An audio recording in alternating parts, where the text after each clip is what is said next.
muito bom dia, bom sábado, sejam mais uma vez bem-vindos à revisão da Escola Sabatina.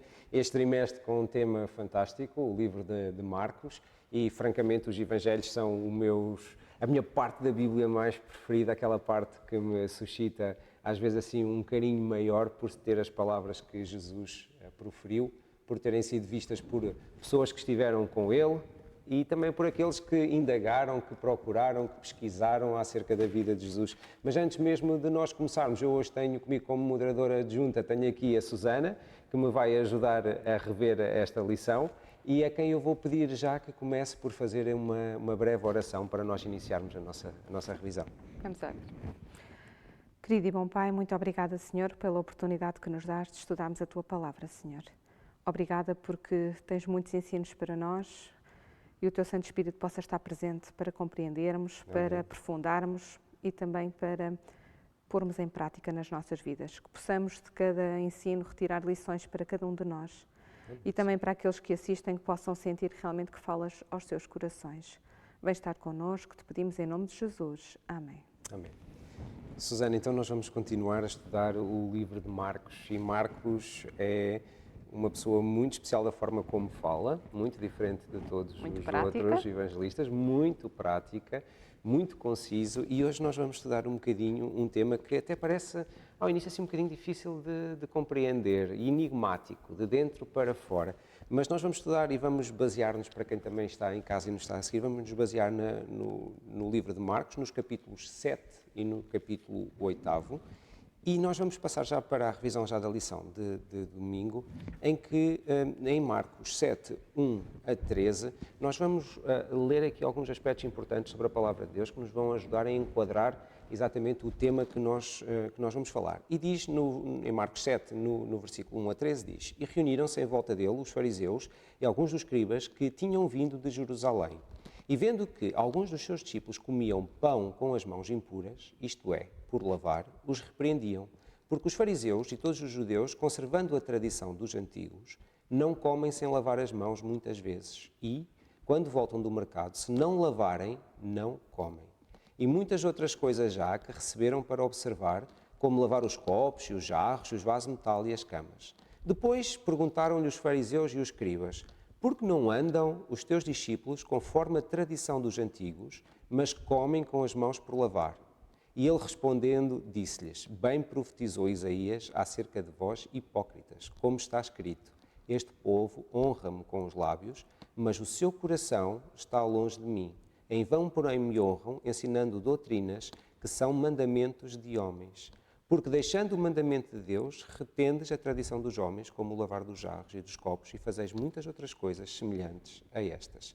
Ora, nós aqui temos um bocadinho o enquadramento do que é que estava a acontecer. Porque é que os escribas e os fariseus estavam a atacar Jesus acerca de um rito, acerca de uma tradição, e podes-nos aprofundar um bocadinho mais porque é que eles estavam a testar Jesus? Porque é que eles estavam ali a colocar-lhe aquela pedra de tropeço e porque é que foram buscar aquela questão específica? Então, como nós lemos aqui logo no início, vemos que eles vêm ter com Jesus a Jerusalém, porque o intuito realmente dos fariseus e dos escribas, tendo falhado anteriormente, queriam realmente armar uma cilada a Jesus. E vemos ao longo dos estudos que temos tido várias acusações que vão fazendo, mas como não conseguiram, eles tentam mais uma vez.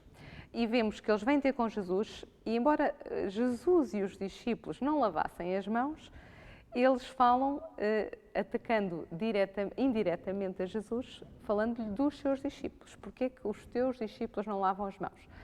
Não que eles tivessem alguma coisa contra hábitos de higiene, Sim. Jesus não tinha nada contra isso, mas é como foi aqui lido, aqui a questão estava num ritual.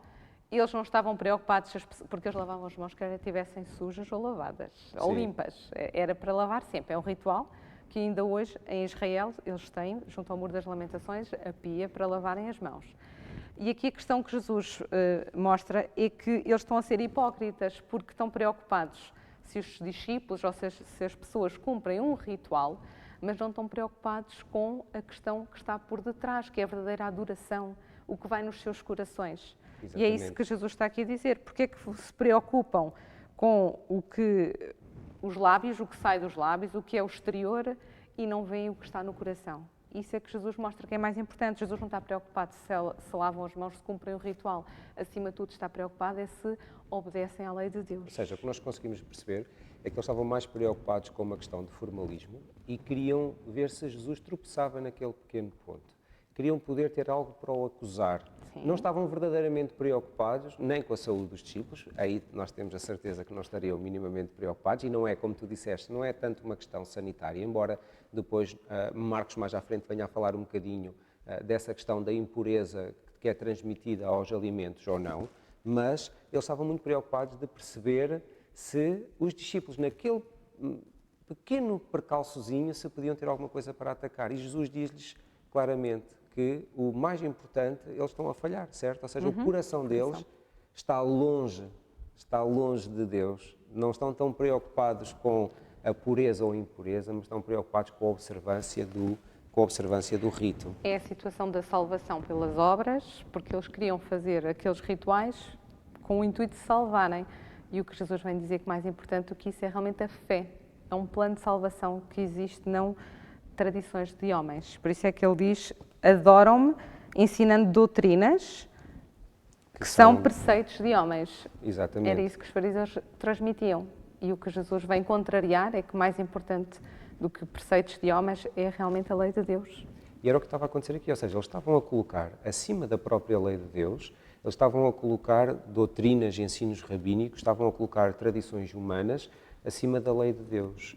E nós também vemos isto acontecer hoje em dia. Infelizmente, isto também acontece. Nós temos a lei de Deus, nós temos os mandamentos que foram perfeitos e os mandamentos que simbolizam a perfeição do caráter de Deus, e ainda assim nós conseguimos ver que hoje em dia existem todo um conjunto de tradições religiosas que se vão sobrepor àquilo que a lei de Deus diz, e acabando até muitas das vezes por esvaziar os próprios mandamentos, não é? E esvaziar o sentido daquilo que... E era o que também acontecia.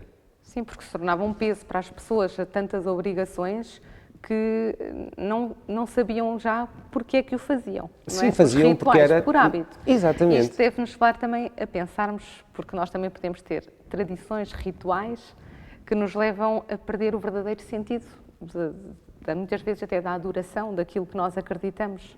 Ou seja, esta lição também é para nós, na prática, não é? Podemos vir à igreja no dia de sábado, por exemplo. Podemos cantar porque é hábito, podemos participar na Santa Ceia porque é comum, podemos orar sem estar com o coração aberto a Deus. E se calhar, se Jesus estivesse no nosso meio, poderia também dizer: atenção, que vocês estão a ser um pouco hipócritas, porque estão a fazer algo apenas porque é de lábios. E isto é uma advertência para nós, como tu dizias, que é quais são os rituais que eu tenho no meu dia-a-dia, quais são os rituais que eu tenho na minha vida de adoração, que verdadeiramente são só rituais e não são uma forma de me chegar a Deus, e não são uma forma de adorar verdadeiramente a Deus, de me purificar para me apresentar perante Deus e perante os meus irmãos. Isto é algo muito importante, como tu dizes, tem uma lição muito profunda para nós. Também hoje, sim. Sim, e acima de tudo, que nunca se sobreponham à vontade e à lei de Deus. Isto é algo que nós devemos ter muito presente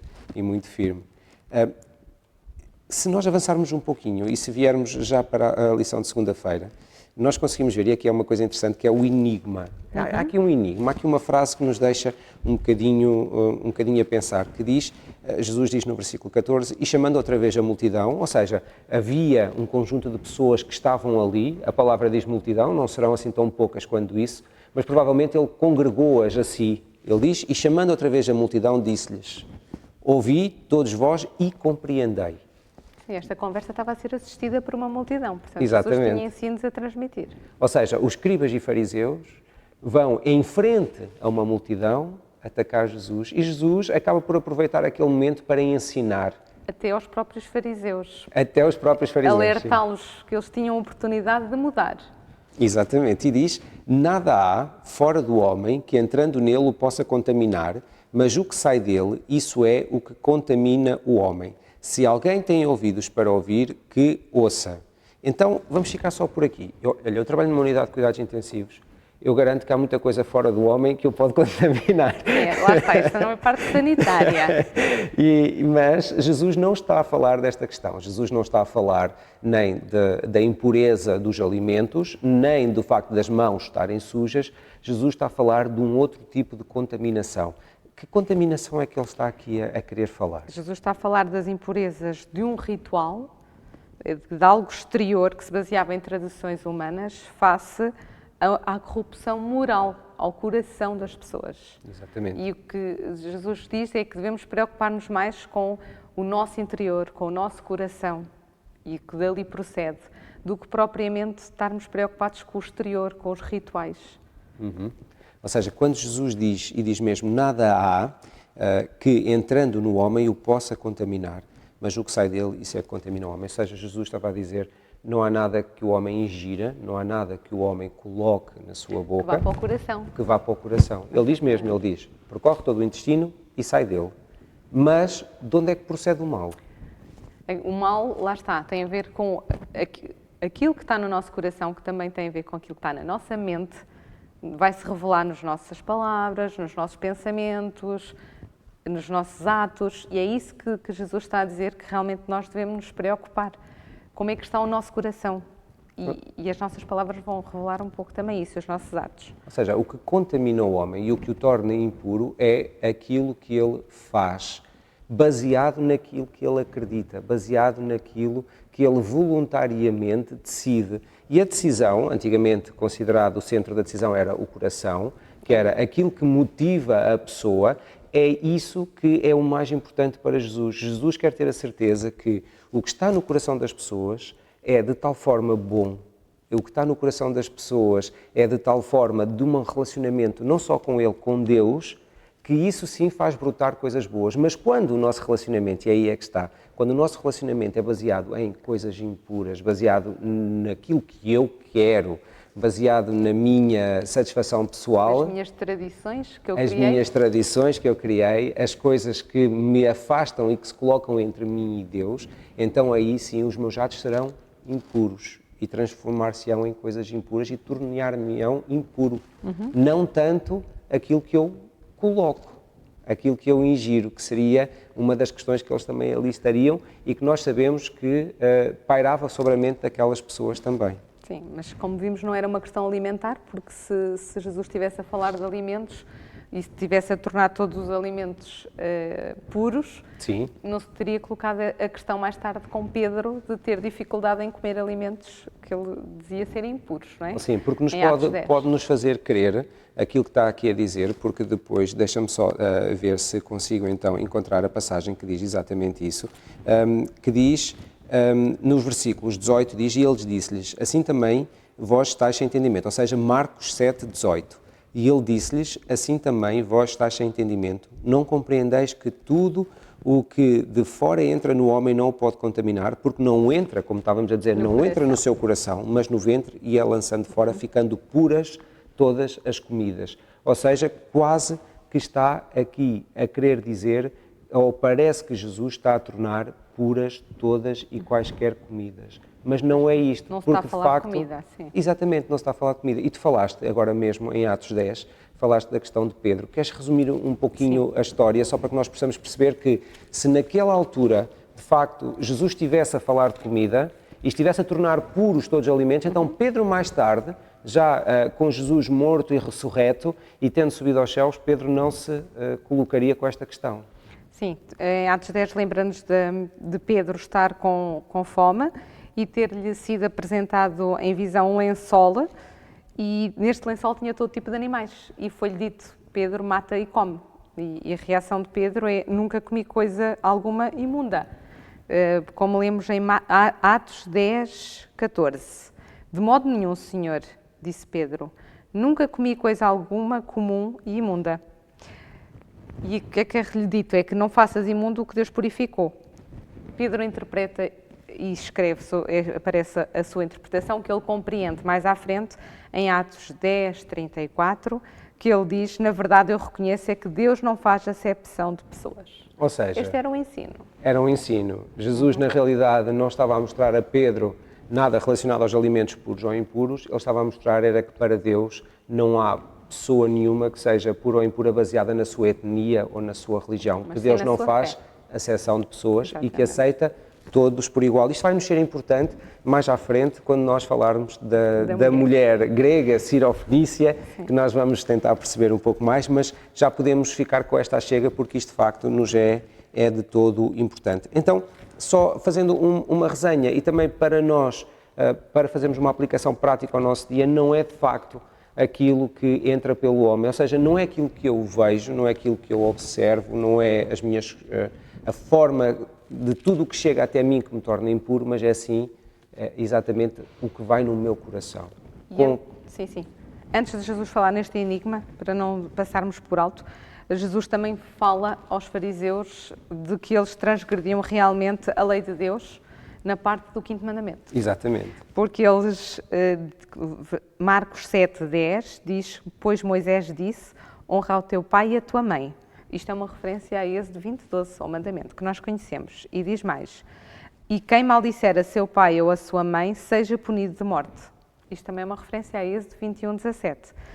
Isto porque eles sabiam que o mandamento dizia que devemos honrar o pai e a mãe. Ou seja, eles deveriam ter que, se necessário, sustentar os pais. Ou seja, teriam que garantir que nada faltava ao seu pai e à sua mãe. Isso era extremamente importante. Então eles tinham uma tradição que eles declaravam Corban, e uma coisa, quando eles diziam que era Corban, era dedicada a Deus, dedicada ao templo, não podia ser usada para outras finalidades, nomeadamente para o sustento dos pais.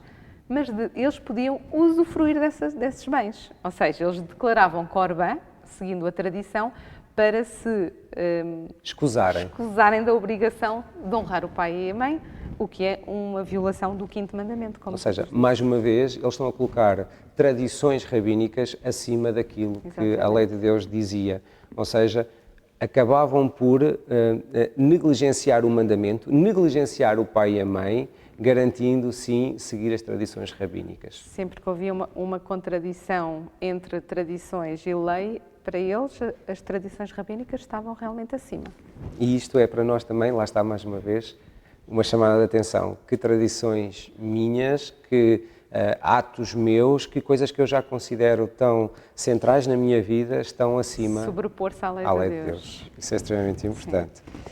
E então nós vamos falar já de migalhas para cachorrinhos. E nós temos uma história interessante, porque nós temos aqui uma coisa engraçada que diz que em Marcos 7, 24 e 30, nós vamos ver que Jesus vai sair do local onde estava e vai se dirigir para Tiro e Sidom. E entrando numa casa, queria que ninguém o soubesse, mas não pôde esconder-se. Ou seja, Jesus queria, se calhar, um pouco de paz e descanso com os seus discípulos. Não queria que naquela zona soubessem já que ele estava ali, mas foi-lhe impossível esconder isso. E foi-lhe impossível esconder por causa de uma mulher. A sua fama percorria, não é? E exatamente. Muitas vezes Jesus não queria que o vissem apenas como o que curava, mas queria realmente ter a oportunidade também de pregar, de falar, às vezes até isoladamente com algumas pessoas. Sim.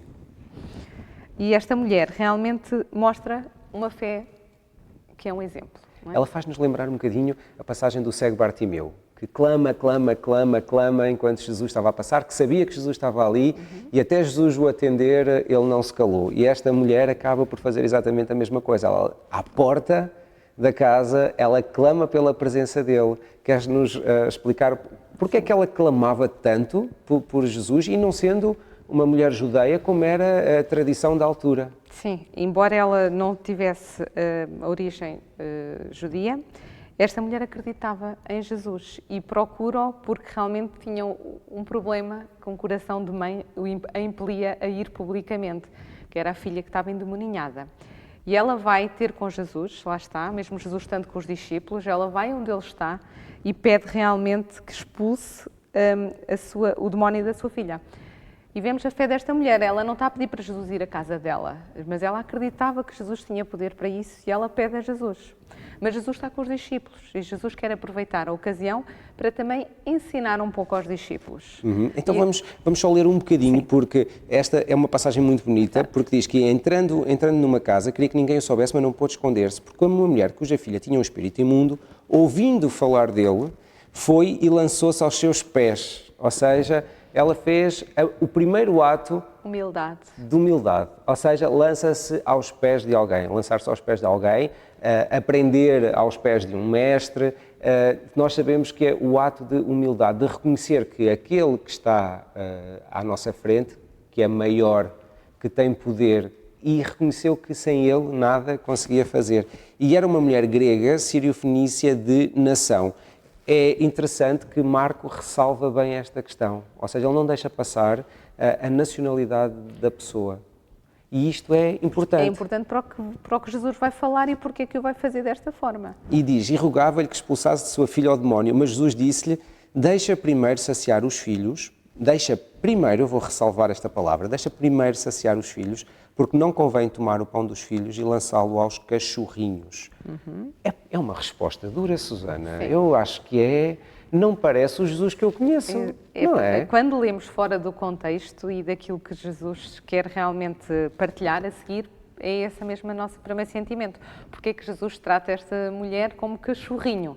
Sim, exatamente. E como diz, não vou atender ao teu pedido, em primeiro vou tratar destes. Primeiro estou com os discípulos. Primeiro estou com os discípulos, parece que existe uma relação de primazia. Primeiro vou tratar destes, depois e logo de afastamento. Vemos. Sim. Mas não, as palavras de Jesus acabam por aproximar e encorajar.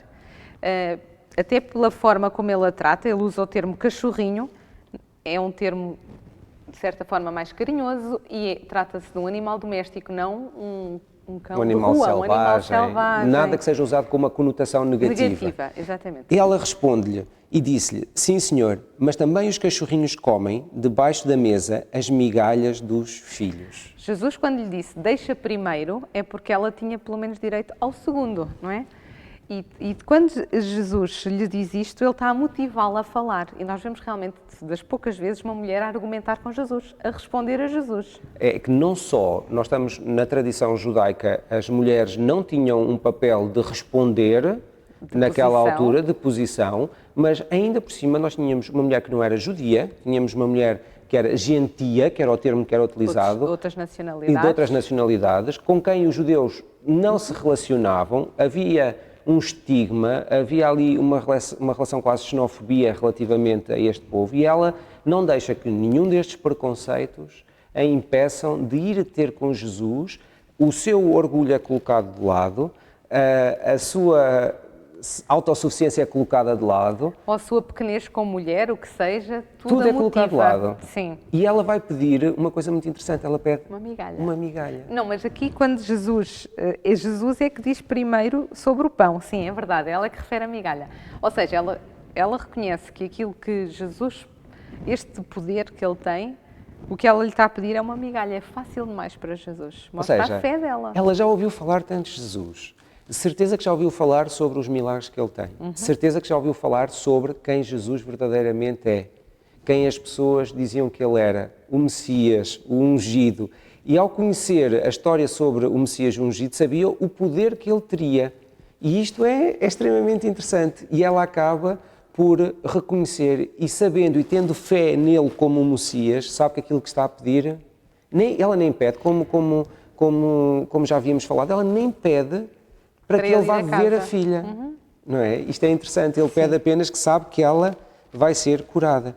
E então ele disse-lhe, por essa palavra, por aquilo que tu disseste, pela forma como argumentaste, por não teres desistido, por teres persistido, então vai, o demónio já saiu de tua filha. E indo ela para a sua casa, achou a filha deitada na cama, pois o demónio já tinha saído.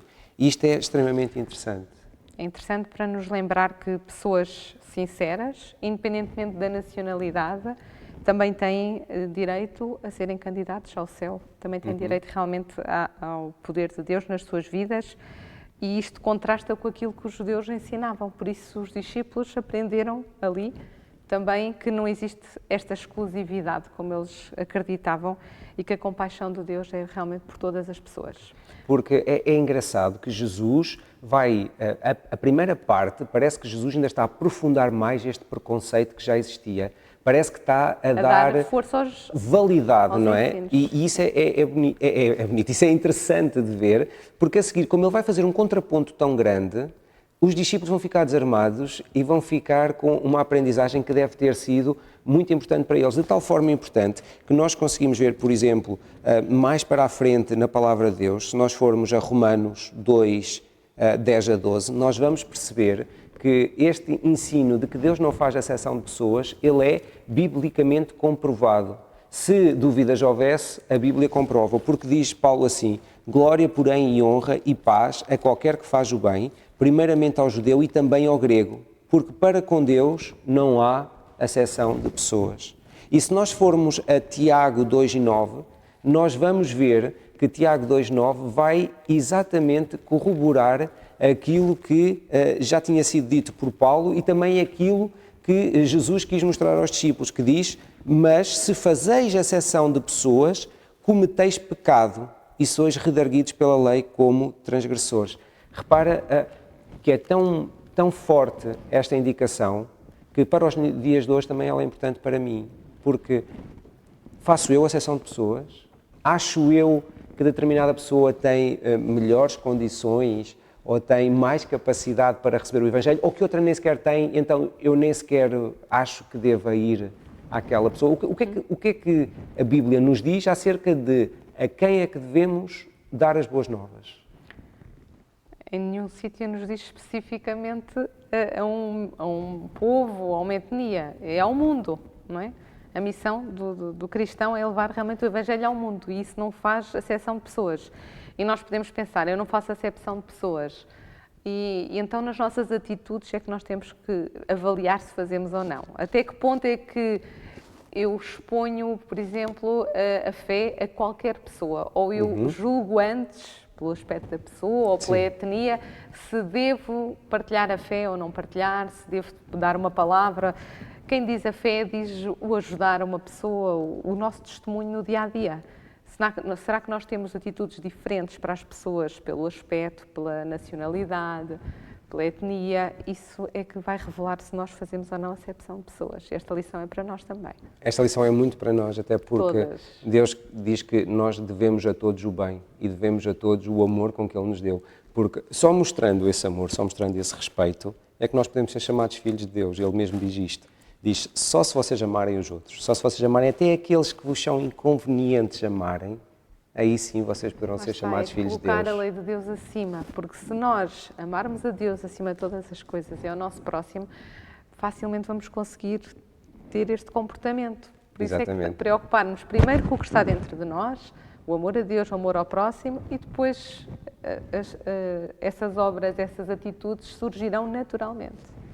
E uma das atitudes que surgiu e que foi menção em Marcos foi a cura de um surdo e também com uma deficiência de fala. Diz que ele falava um bocadinho, mas que não se compreendia, ou seja, haveria ali um grau de mudez também associado. Possivelmente até relacionado com ele ser surdo e não ter aprendido tão bem a falar. Ou seja, a fonética, ele não consegue falar, ele não consegue expressar-se. Então nós temos em Marcos 7, 31 e 37, nós temos o relato sobre este milagre. E diz, e ele, tornando a sair dos territórios de Tiro e de Sidom, foi até ao mar da Galileia, pelos confins de Decápolis.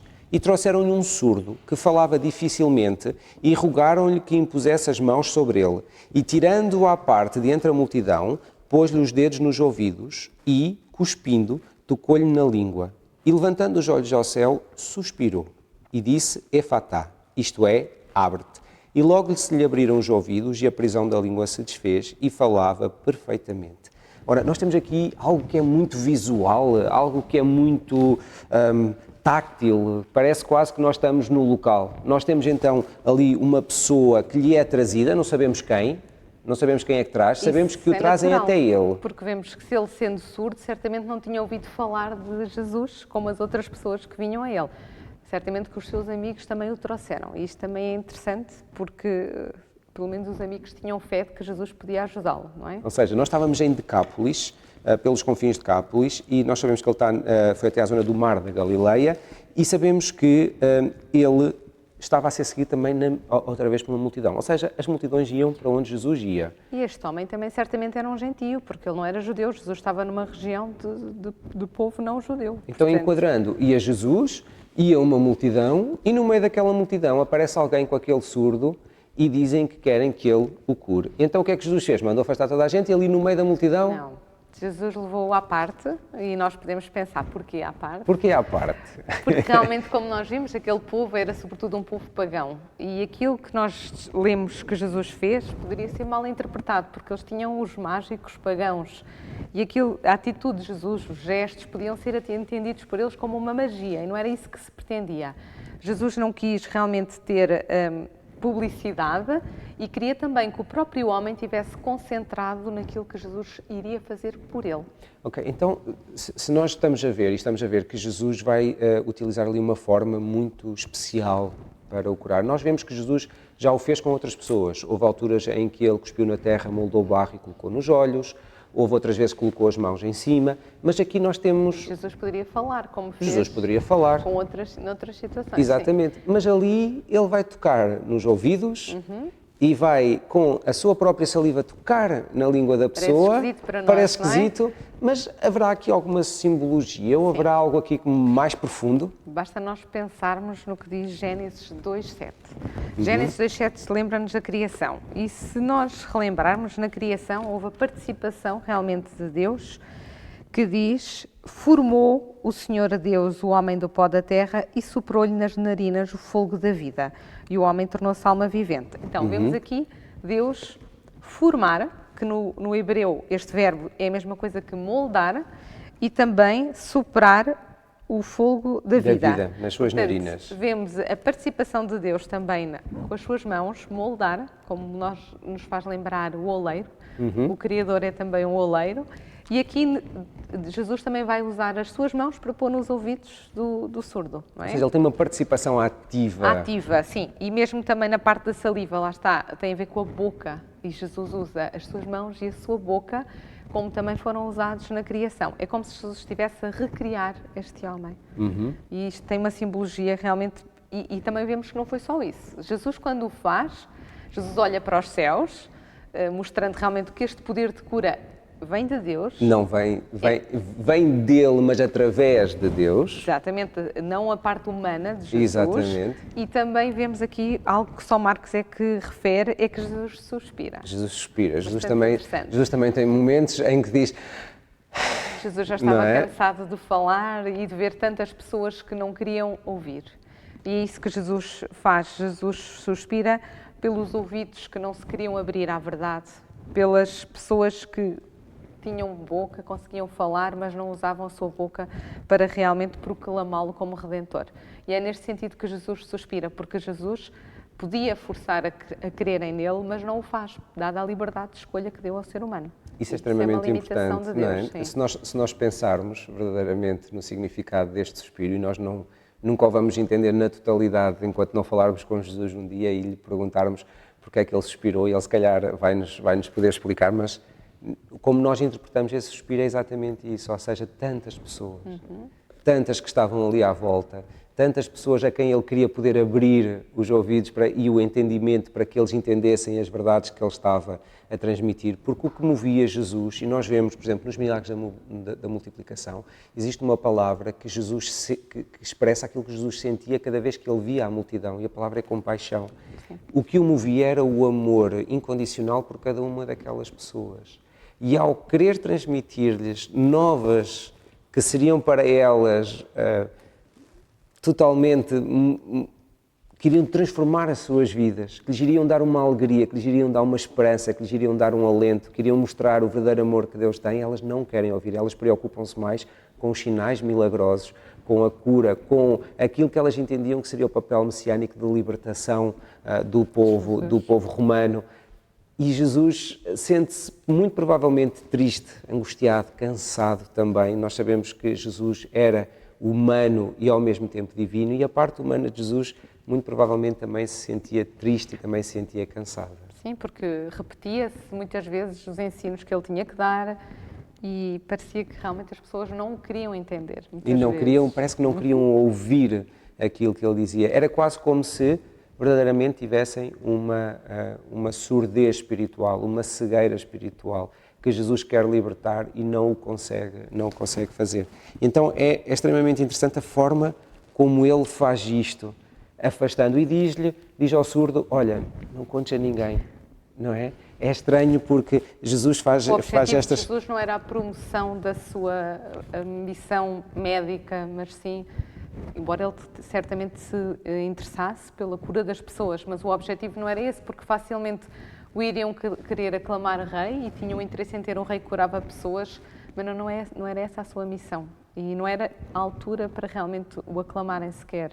Então Jesus não queria muitas vezes, porque ele queria prosseguir naquela zona pregando e tanto com algumas outras pessoas, ele não queria que realmente se tornasse público, porque muitas vezes isso iria estragar a sua tarefa ali naquela zona, a sua missão. E acabou por ter um efeito exatamente contraditório, ou seja, quanto ele mais mandava aquele homem que tinha sido curado que se calasse, mais ele apregoava e levou a que a multidão exclamasse algo interessante, que diz assim, e admirando sobremaneira diziam, tudo faz bem, faz ouvir os surdos e falar os mudos. Mais uma vez relembra-nos a criação, não é? Fazer tudo bem. Exatamente. Deus faz tudo bem, sim.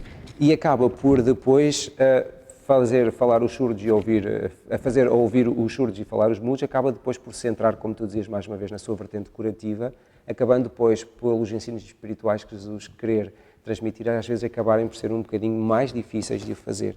Mas nós depois temos um bocadinho à frente e nós vamos ver que Jesus vai proceder a um segundo grande milagre, que foi a multiplicação dos pães. Jesus, por uma segunda vez, faz uma multiplicação dos pães. Uma grande multidão estava com ele, ele sabia que se despedisse a multidão naquele momento, eles iriam para as suas casas, não havia carros, não havia nada, eles teriam que fazer o caminho, dias de caminhada, sentir-se-iam fracos, desfaleceriam, passariam mal, e Jesus, movido com compaixão, diz então aos discípulos e uma nova multiplicação dos pães acaba por ser feita.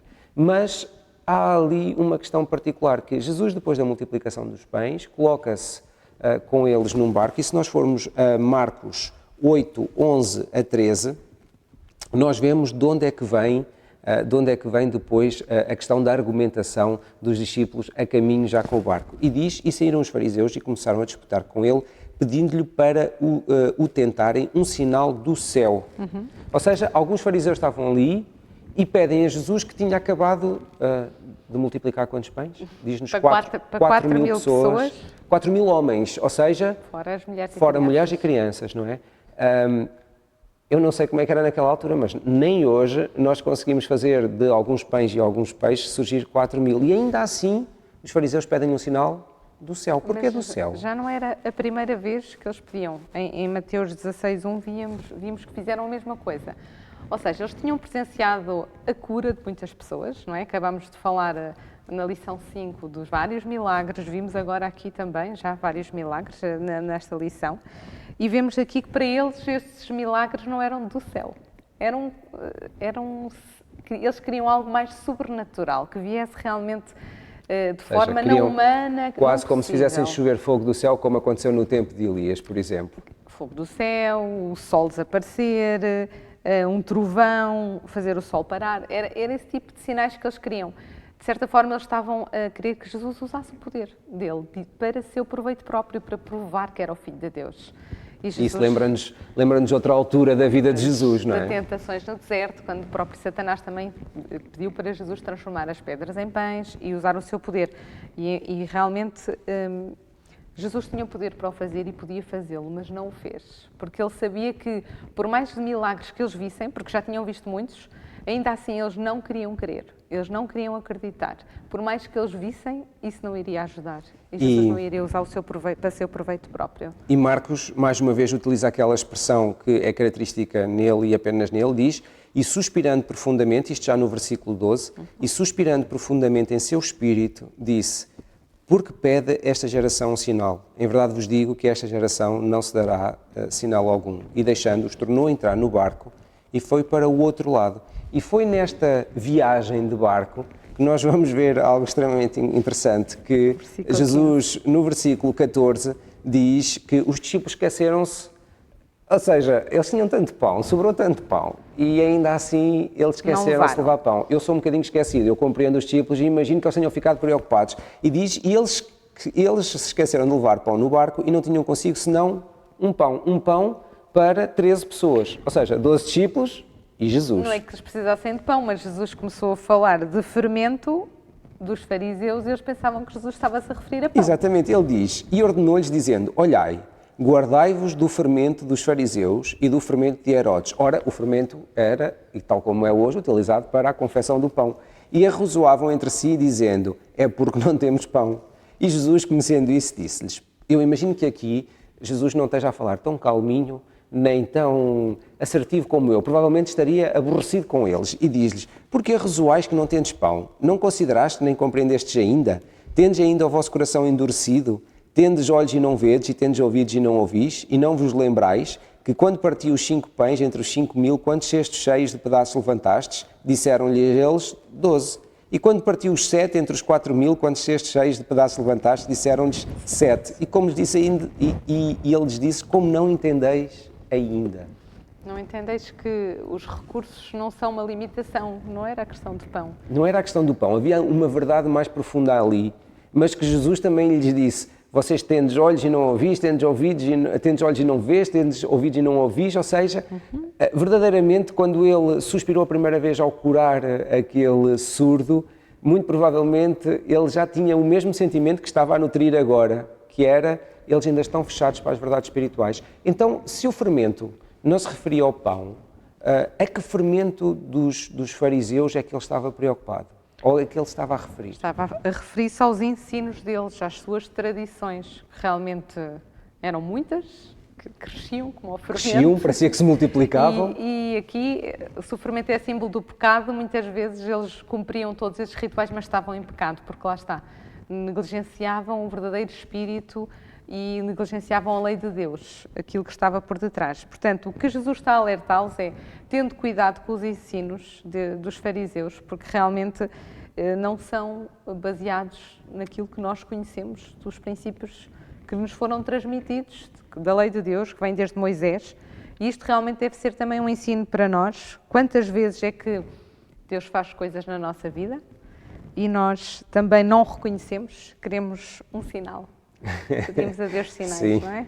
E quantas coisas da nossa vida são um fermento que faz multiplicar os nossos trabalhos, faz multiplicar e desviar a nossa atenção, que nos faz andar a correr de um lado para o outro e não nos deixa o tempo necessário para irmos ao verdadeiro pão da vida, que é Jesus.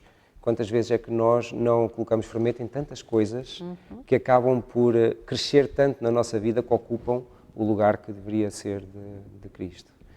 Esta era a nossa lição, a lição de Marcos. Nós vamos terminar agora a nossa revisão, sempre pedindo e sugerindo que continuem a estudar avidamente todas estas lições. Elas trazem verdades tão profundas para nós e, como nós vimos, Práticas. Todas estas lições tinham aplicações práticas na nossa vida, todas elas falam aos nossos dias, são intemporais, embora tendo sido escritas e todas estas histórias tendo acontecido numa altura já bem antiga, elas são tão presentes e estão tão presentes na nossa vida, e todos os ensinos, todas as chamadas de atenção, todas as advertências que Jesus fez àquelas pessoas são uma chamada de atenção para que eu também corrija aquilo que está mal na minha vida, para que possa ter um coração puro, não contaminado. E isso é algo extremamente importante. Íamos nos despedir com uma breve oração e pedimos então que inclinem as vossas cabeças para podermos orar. Querido e bondoso Pai, nós te agradecemos a oportunidade que tu nos deste de estudar a tua palavra. Nós te queremos agradecer porque através da tua palavra, dos escritos que tu deixaste, Senhor, são tão maravilhosos para nós porque nos ensinam, são um guia, são lâmpada verdadeira para os nossos passos, para o nosso caminho. Senhor, tudo o que Marcos escreveu se aplica a nós, todas as lições que nós estudamos se aplicam aos nossos dias e verdadeiramente que nós possamos ver nos nossos corações toda a impureza que existe. Amém. Que possamos afastar de nós todos os rituais, que possamos afastar de nós tudo aquilo em que nós colocamos a nossa atenção, que verdadeiramente nos afasta de Ti e nos afasta de um culto agradável e de um culto sincero. Que Tu, Senhor, possas vir com o Teu Santo Espírito em cada dia da nossa vida, tocar o nosso coração e ajudando-nos, Senhor, a erguer os nossos olhos para Jesus e sendo transformados por Ele, pela contemplação da Sua imagem, pela contemplação do Seu Espírito e pela contemplação do Seu caráter, nós possamos querer nos afigurar cada vez mais a Jesus. Vem-nos dar uma boa semana na Tua companhia, vem ser connosco a cada dia com as nossas famílias e que nós possamos sempre encontrar o alento e o desejo de estudar a Tua palavra. É o que te peço e agradeço, em nome e por amor de Jesus. Amém. Amém. Muito obrigado pela sua companhia e voltamos-nos a encontrar no próximo sábado.